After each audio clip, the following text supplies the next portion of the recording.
everybody. Welcome to Friday Nights in Athens. I'm your host, Anna Ruth Riggins, and we are set to kick off Week 5 of high school football.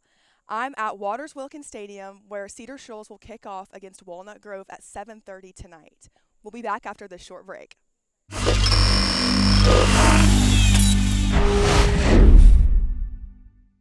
Welcome back to Friday Nights in Athens.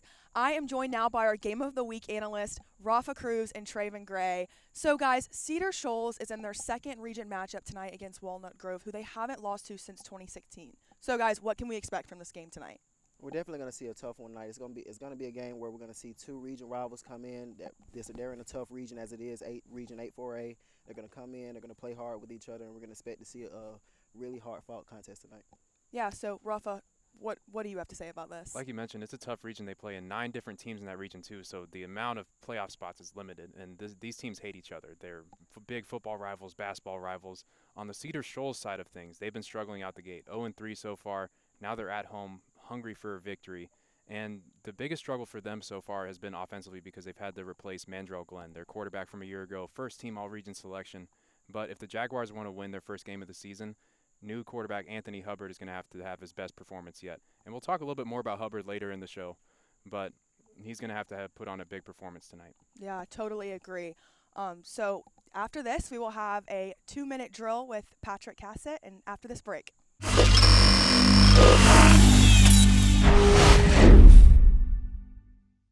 Welcome back to Friday Nights in Athens. I'm joined now by our feature reporter, Patrick Cassett, who caught up with Cedar Shoals starting quarterback, A.J. Hubbard, this week. So, Patrick, what was this interview like? What did he have to say? We were able to spend most of the afternoon with A.J. on Thursday, and it's something that he wanted to make sure that he was around the JV team on Thursday. They had a matchup against Oconee County, and he wanted to make sure that he was providing the leadership role as he's now the starting full-time quarterback here in his senior season. He wanted to make sure he's a leader on and off the field, and he wanted to set the tone for the younger guys coming through the program and make sure that he shows his support to the JV program. Yeah, well, that's awesome. So we're going to get into our segment that we like to call 2-Minute Drill. It's the 2-minute drill, and we're here with senior quarterback for Cedar Shoals High School, A.J. Hubbard. So, A.J., this is the first year that you're the full-time starter. You got your first start last year. What were the emotions like that now you are the quarterback, the starting quarterback for Cedar Shoals? Well, it's a good opportunity for me, and I'm going to do whatever I have to do to make sure I get the best out of it. And so we talked earlier, and you said this high school, this school, means so much to you. Why does putting on a Jaguars uniform mean so much? Well, growing up as a kid, I was always around the environment. If y'all know my big brother, Philandris Fleming, he was a good player here. I always been in the environment, and it was a good opportunity for me to be in this school.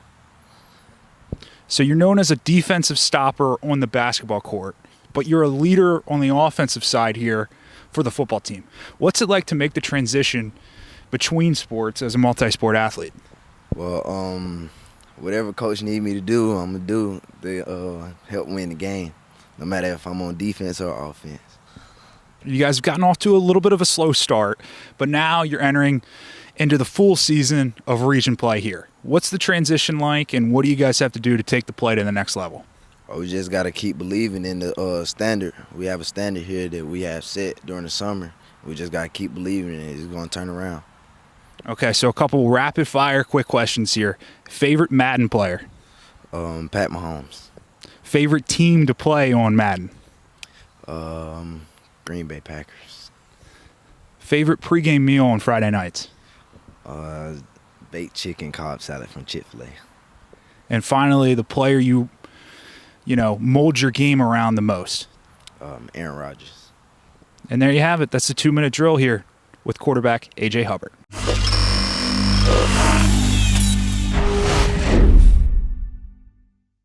Welcome back to Friday Nights in Athens. I'm joined now by Brooke Evans and Owen Warden. And guys, we're honed in and focused on tonight's game, but there's a lot of action going on in Region 8. So now we're going to go into what we like to call Around the 8 to keep up with some other Athens area football games. So I know Oconee County had a tough loss against Jefferson last week. So what is this week looking like for them? Yeah, well, I mean, again, tough loss for Oconee last week. Well, we got 3 other great home games going on around the 8. Of course, Athens Academy off this week with a bye week. But you just mentioned Oconee County, tough loss against Jefferson. But they got the first win of the season the week before. Now they're taking on a 3-0 Burke County team. Really interested to see how they play and if they can take that win momentum from 2 weeks ago into this matchup. Definitely. I think that's one of our biggest home games of this week. But our other 2 home games, we have Athens Christian taking on Providence Christian.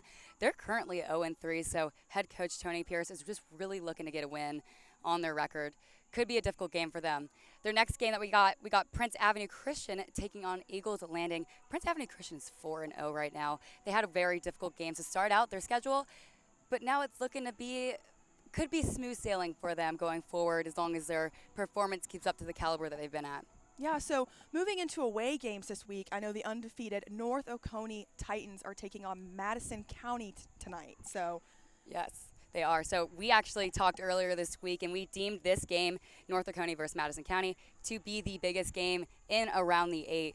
So absolutely. I mean, North Oconee, that's a big-time opponent. 2 bye weeks, which has helped them be one of the healthiest teams in around the 8. But, I mean, moreover, again, just a great team that's been playing with a lot of heart. But they're facing off against a really tough Madison County team that they themselves are undefeated. And they're actually traveling to Madison County. They're heading right into Red Rider Stadium. And that environment is going to be electric. Oh, yeah. It's a tight field. There's no track around the field, and I've heard that student section can get pretty rowdy, so should be a great environment to be in.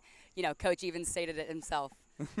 And then we have our other game. We got Clark Central, who's also playing away against South Forsyth. They've had a pretty tough schedule, really physical schedule. They had a 6A Gainesville team just 2 weeks ago, and then a 7A very physical team, and now they're looking forward to play Jefferson County next week. That's a big game for them. It's their first game of regional play. Again, really aggressive game, and Coach Perno said that he's just really trying to get his players in and out of this game and keeping them healthy. yeah, speaking of being healthy and just staying healthy, we're getting to that point in the season. Players are starting to get banged up. So what is that injury report looking like this week? I mean, yeah, we just talked about Clark Central right there, and the biggest injury we've got is Chase Barong, quarterback for Clark Central, out with an ankle injury this week. You know, he played actually last week in the loss to Gainesville, but Coach Perno stated that injury, it really hobbled their offense. It prevented them from being as mobile as they wanted to be, and it really created issues for them. So in steps freshman quarterback Cameron Lawrence, -9 rushing yards, only 2 attempts, so not much stat lines from him so far, but, we're going to have to see how he does this week. He'll be playing along with 2 other players who he did state are slightly injured. It's Corey Watkins and Garrett Hess. Again, they've had a very physical schedule, so they're a little beat up. Coach Perno even said, I don't know who made this schedule, but we're pretty beat up. But he made it very clear that these 2 players will be gearing up tonight and will be putting on a show. And that'll absolutely be key for Lawrence this week. I mean, for a freshman quarterback going on the road, now it's an 0-3 team, which would be a little bit easier, but having those key, an offensive lineman and your key running back, it's going to be huge for Lawrence this week. Oh, yeah, big time. And it's always great to get a pair of fresh legs on the field, fresh eyes. Exactly. But speaking on freshman quarterbacks, Athens Christian has been playing with a freshman quarterback all season long. That quarterback is Layden at Bryson. Mm-hmm. Yes, 9th grade. He stepped in to fill in the shoes of DJ Walker and Navy Curry. Navy Curry, who's currently playing at Kentucky State. So he's had some pretty big shoes to fill, but he's done the best that he can with a pretty young team. There are a few senior leaders, Connor Martin, who is ruled to be out for today's game. Along with him, there's also Miles Cass, another senior leader. He's been out, injured throughout the season, but they're really hopeful that he'll play tonight. So we'll see what happens there. Yeah, and Cass is looking a little bit doubtful, so we're not sure he's going to be able to go. But for a team that's only fielding 25 players and is pretty young, losing 2 of your senior leaders is absolutely brutal. But continuing on that private school run, I mean, we've got Prince Avenue, Thornton Hester and Bo Cochran. Both of them have been out the past couple of weeks. Now, Thornton Hester's looking like he might not be able to play, but they're hoping Bo Cochran is going to be able to suit up for them this week. For sure. And then looping back around to North Oconee, like we said, they had 2 bye weeks, right? They're looking pretty healthy. Coach even said, we're looking healthier than the other teams around the area, which could be really beneficial for them. they got a few next really hard games coming up. I Yeah, think they it's about do. 8 games. Mhm. They should be pretty tough, back-to-back, pretty physical. So it's good that they're healthy now. They do have their eyes on one player. His name is Kamari Brooks. He's a basketball player, freshman last year, started on both basketball and varsity football. He had an injury in basketball, so they keep their eye on him because he's a potential to be a 4-year starter for this team. Yeah, the 6'4" sophomore is an incredibly talented player that, injury or not, absolutely a guy we need to keep an eye on, especially if he starts fielding some D1 offers here soon. Definitely. He's great on both sides of the ball. So, Kamari Brooks, remember the name. Well, thank you guys so much for joining me. Definitely a lot to keep up with tonight, and we will be back at halftime for you guys to give more updates. And we'll be back after this. Thank you.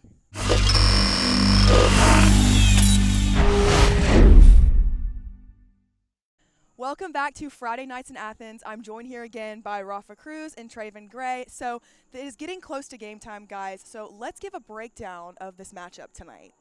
Well, for me, the key is going to be which offense can get it going. Both of these offenses out the gate through 3 games struggling a lot. Cedar Shoals only 20 total points so far, and Walnut Grove only 24 points. So both teams under 10 points per game so far to start the season. But they both bring different styles of play offensively. Walnut Grove, more of a run-heavy team. They actually run the ball almost 4 times as much as they pass the balls in terms of attempts. And Cedar Shoals is more of a 50-50 split in terms of run attempts versus pass attempts. So we'll see if their balance and their variety can maybe make some holes in the defense. And if you ask anybody that coaches football, football is like a game of chess. You have to make sure all your pieces are in the right place in order to make your big move.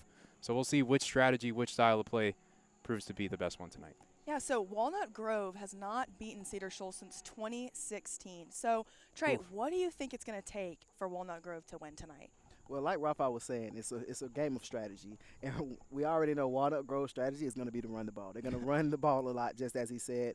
But their biggest strategy, their biggest focus is going to be get back to winning. They started off 1-2 this year. They were 9-3 last year and made a short playoff run. They're going to be looking to get back to that. However, the biggest difference between last year's team and this year's team is how young they are. They graduated nearly every senior from that team, and the only returning starters, there are 3 on defense and 1 on offense. Wow. That one being junior running back Emad Howard, who we expect to have a big game tonight. We expect them to come out and run, but it's going to be big on their offensive line, who is completely fresh. There are no returners on the offensive line. They're completely new.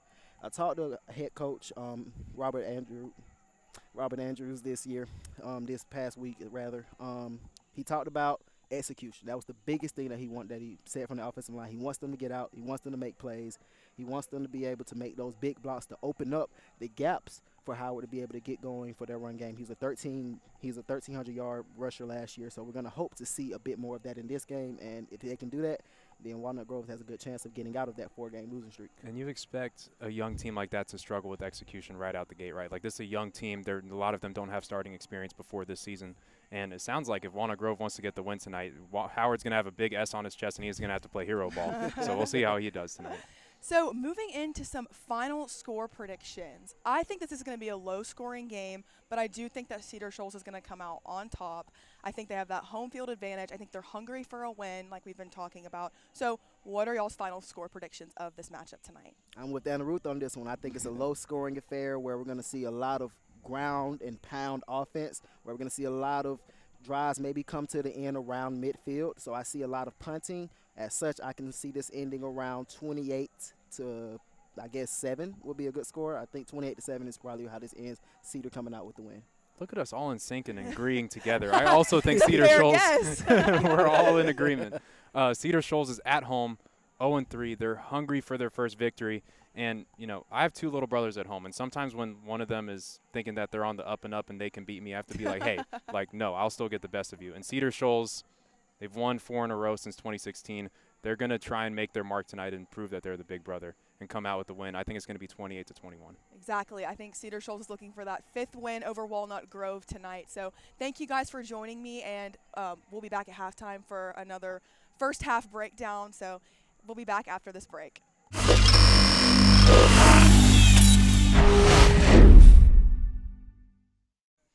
All right, both teams are starting to warm up. The game is about to start.